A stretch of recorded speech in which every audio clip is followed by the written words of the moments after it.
Hey YouTube, Smo here again. A lot of people don't know about the Dogon tribe in Africa, but I know about them. And like the Dogon tribe was the first one to know about the Star Sirius B. And they knew about it from back and they let back then when they let the colonizers when they got to Africa let them know that the Dogon about the Star Sirius B. And this was over 300 years ago, and they just found it on a telescope. I said around like 5, 6, 7 years ago, but the Dogon tribe been knew about it. So if they been knew about it, how did they know about it? And this is a third world country, they say, but these people know about something that we had to use a telescope for to and just find that they knew about 200 years ago. How did they know? This video could explain it. Here it is right now.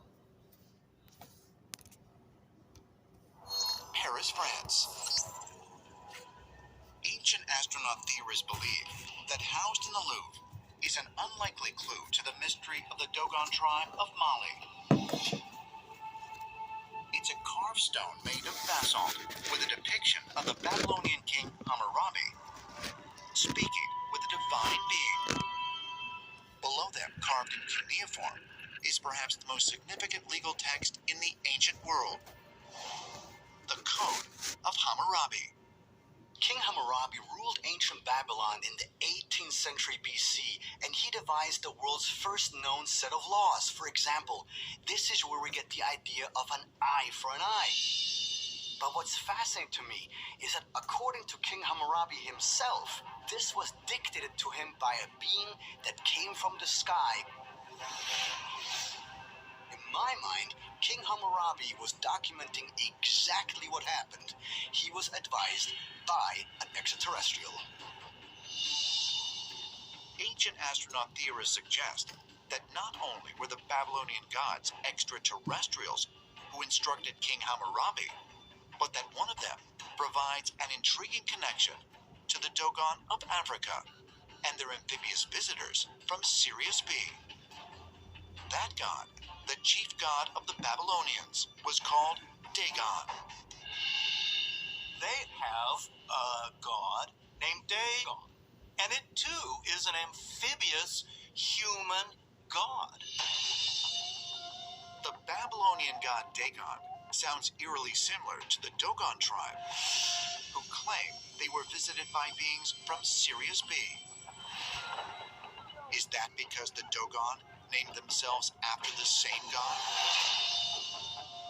The ancient Babylonians had a god, half human, half fish, called Dogon.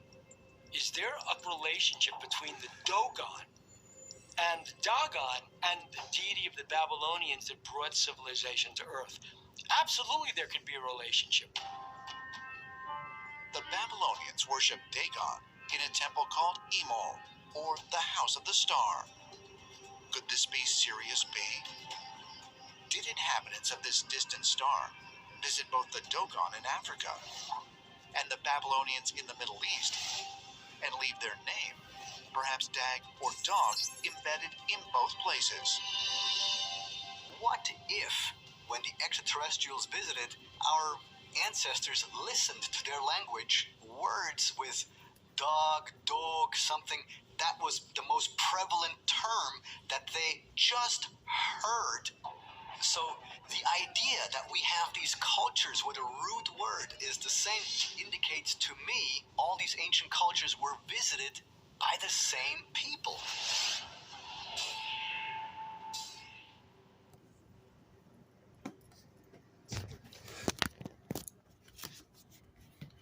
So, like I said, what do you guys think? Hey, you can leave the comments. You can leave your opinions in the comments.